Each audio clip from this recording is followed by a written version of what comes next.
ሻሎም ቤተሰብ እግዚአብሔር አምላክ ሰላም ጸጋ ምሕረትና ክርስቶስ ምስኩልሁም አና ሐውኩም ሰላሐዲን ካብ ሲአርጂ ኢንተርናሽናል ቸርች ስቶክሆልም ስዊድን እዚ ናይ መዓልቲ ቃል ድብል ፕሮግራም ናይ ሎም ድማ ነዚ መዓልቲ ዝኸውን ሓፂር ቃል ክንካፈል ኢና ሎም እንካፈሎ ቃል ጽቡቕ ሽም ድብል እዩ ጽቡቕ ስም ክብርን እግዚአብሔር አምላክ ይኹን ጽቡቕ ስም ካብ ብዙሕ ነገር ይበልጥ ጽቡቕ ስም ኣብ ህይወት ብጣዕሚ ኢምፖርታንት እዩ ጽቡቕ ስም ኣብ ህይወት ብጣዕሚ አገዳሲ እዩ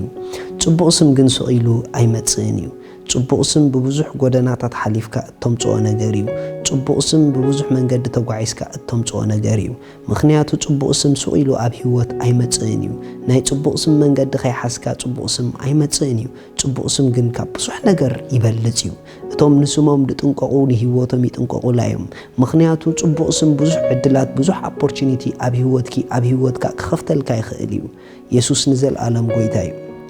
መጽሐፍ ቅዱስ ምሳሌ ምዕራፍ 22 ከምዚ ይብል ጥቕሲ ሓደ ጽቡቕ ስም ካብ ብዙሕ ሓብቲ ይሕረህ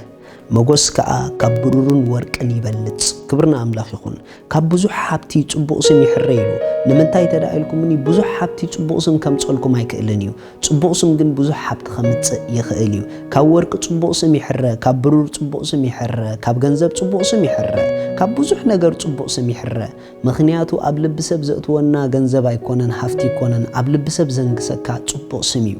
ኣብ ልቢ ሰብ መጎስ ትረክብ ጽቡቕ ስም እዩ መጎስ ኩሉ ግዜ ምስ ጽቡቕ ስም ሓቢሮም እዮም ድጓዓዙ ኣብቲ ጽቡቕ ስም ዘለዎ ኣብኡ መጎስ ኣሎ ኣብቲ ሕማቕ ስም ዘለዎ ኣብኡ መጎስ የለን ርኢኹም ኣሕዋት ኣብ ልቢ ሰብ መጎስ ክትረክብ ካብኡ ዝኸብር ነገር የለን ባይዘወይ ዝኸበረ ነገር ኣብ ህይወት ተቋጻጺርካየ ዝበሃል ልቢ ሰብ እዩ ኣብ ልቢ ሰብ ብጽቡቕ መልክዑ እንድሕር ተቐሚጥካ ኣብ ልቢ ሰብ መጎስ እንድሕር ረኺብካ እሱ እቲ ዝኸበረን ዝበለጸን ሃብቲ እዩ ካብ ገንዘብ ካብ ብሩር ካብ ኩሉ ሰብ ይበልጽ ሰብ ይኸብር ነገር ግን ኣብ ልቢ ሰብ ስቂልካ ኣይተኣቱን ኢኻ ኣብ ልቢ ሰብ ዘእትወካ ጽቡቕ ስምካ እዩ ጽቡቕ ስም ድማ ውጽኢት ጽቡቕ ካራክተር እዩ ርኢኹም ንጽቡቕ ስም ዝወልዶ ጽቡቕ ካራክተር ጽቡቕ ባህሪ እዩ ጽቡቕ ባህሪ ዘይብሉ ሰብ ጽቡቕ ስም የብሉን ኣሕዋት ሰባት ኣብ ደገ ቤናይ መልክዑኹም እዮም ዝፈልጥኹም ሰባት ክዝክርኩም ከለዉ መን ኢሎም እዮም ዝዝክርኩም ሰባት ክዝክሩና ከለዉ መን ኢሎም እዮም ዝዝክሩና ኣሕዋት ሰባት ስለና ክዛረቡ ከለዉ ቤናይ መልክዑ እዮም ስለና ዝዛረቡ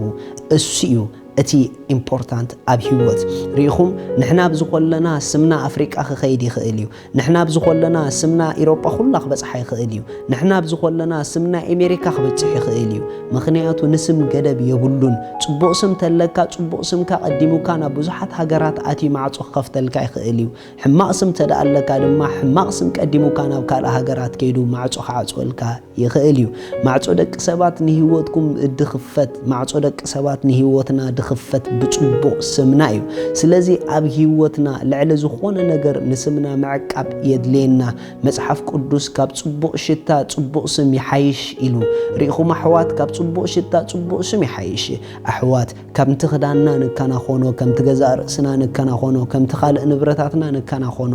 ንስምና ከዓ ክንከናኾኖ ይግበአና እዩ ንመኪና ሓፂብካ ትከናኸና ትኸውን ንመኪና ዘይት መሊእኻ ትከናኸና ትኸውን ንስምካ ግን ሓወይ ሓፍተይ ካራክተርካ ኣጸቢካ ኢኻ ትከናኸና ምክንያቱ ጽቡቕ ስም ኣብ ጽቡቕ ካራክተር ያትርከብ ርኢኹም ንካራክተርና እንተደኣ ንጥንቀቐሉ ኮይንና ንባህሪና እንተደኣ ንጥንቀቐሉ ኮይንና ብኻልእ ኣዘራርባ ንስምና ንሕልዎ ኣለና ኣብ ኩሉ ነገር ስም ኣገዳሲ እዩ ስለዚ መታን ሰባት ከኣምኑና መታን ሰባት ልቦም በኣና ክዓርፍ መታን ብዙሕ ዕድላት ኣብ ህይወት ክኽፈተልና ስምና ኩሉ ግዜ ብፍቕሪ ኣምላኽ ክንዕቅቦ ይግበአና እዩ እንተደኣ ንስምና ሸለል ንብሎ ኮይንና ወላ ዝሃለወ ህያብ ይሃልወና ዝሃለወ ጊፍቲ ይሃልወና ዝሃለወ ቅብኣት ይሃልወና ነዊሕ ኣይንኸይድን ኢና ምክንያቱ እቲ ዝተዋሃብናዮ ቅብኣት ንጥቀመሉ ኣብ ሰብ እዩ ቅብኣትካ ኣብ ሰብ ክትጥቀመሉ እንድሕር ኮንካ ከዓ ስምካ ክትሕልዎ ኣለካ ስሙ ዘይሕሉ ኣገልጋሊ ብመጻኢኡ ዝፃወት ኣገልጋሊ እዩ ኩሉ ግዜ ንስምኩም ሓልዎ ስምኩም ካብ ዘባላሹ ነገር ርእስኹም ኣግልሉ ስምክ ካብ ዘባላሹ ነገር ርእስኺ እለይ ስምክ ካብ ዘባላሹ ነገር ህደሚ ስምክ ዘባላሹ ነገር ናባኺ ከይቀርብ ከልክልዮ ምክንያቱ ጽቡቕ ስም ካብ ኩሉ ስለ ዝበልጽ መጽሐፍ ቅዱስ ክዛረብ ከሎ ምሳሌ ምዕራፍ 10 ከምዚ ይብል ምሳሌ ምዕራፍ 10 ጥቕሲ 7 መዘከርታ ጻድቅ ንበረኸትዩ ስም ረሲኣን ግና ይምሽምሽ ريخم تصادق كذكر كله سمو نبرخت يلوه نايرسي أنسم كذكر كله جن يمشمش يجرم بتعمي يزجرم نايجل يوم نبرخت نايجل يوم مشماش نايجل يوم نبرخت نايجل يوم نجاه يخون مالتيو حوي حفتي سم كذكر كله نبزحت نبرخت يخون سم كذكر كله نبزحت نبرخت يخونو نعخ خذكره كله واو يبولو نعخ خذكره كله واو يبولو كم زت دليل تخون كبيوتك كل جزء أبجزار أصغر سرحي أب كاركتر كسرحي نصبق سمكي أو يخت كان خنيو أو يخت حلويو صبق سم كابوز حفتي يحر مغوس دما مش صبق سم حبيري إزخيد أملاخي بارخكم لومي نقويتانا يسوس كريستوس أب هيوتكم وسينكم دي تقبلكم سبات زا معلت زيا ايتملتكم معلت مدحان لوميا نغويتا تقبلنا نايزل عالم هيوت الله تويد بالمصحف قدوس نايزل عالم هيوت كترخبو خدحنو تدلي تخونكم اذا ጸሎት زي امساي تصليوا እግዚአብሔር አቦ ስለ ወድ ኢየሱስ ክርስቶስ የመስከነካ አለሁ ያአመና አለሁ ኢየሱስ ክርስቶስ ስለ ኃጢአቴ ከም ተሰቀለ ዕዳ ኃጢአቴ ከም ዝኸፈሎ ከም ዝሞተለይ በሳልሰይቲ መዓልቲ ከም ዝተንሰአን ያአመና አለሁ ካብዛ ሰዓት በኢየሱስ ክርስቶስ ብምእማነይ ሓድሽ ፍጥረት ኮይነለሁ ኢየሱስ ጎይታይ እዩ አሜን እዚ አዝወሰንኩም ቋሓጎሰኩም በዚህ ተحت ዘሎ ኮንታክት ግበሩና ከምዶ ወሰንኩም ከ ኤስኤምኤስ ጽሐፉልና ክንጽልየልኩም ኢና ዘድለይኩም ሓገዝ ከ ክንደከልኩም ኢና I love you. Shalom.